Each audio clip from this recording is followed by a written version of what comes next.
கண்ணனை காணாத கண்களில்லை, காணாமல் நாளது நகர்வதில்லை.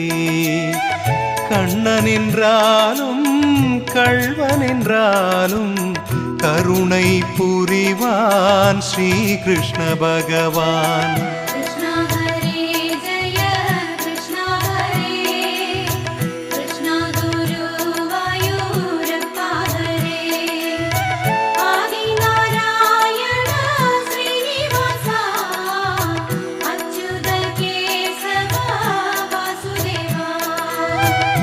அழகிய கண்ணனின் அடிதனை எண்ணுவர், அவனது தொல்லைகள் அனைத்தையும் தாங்குவர்.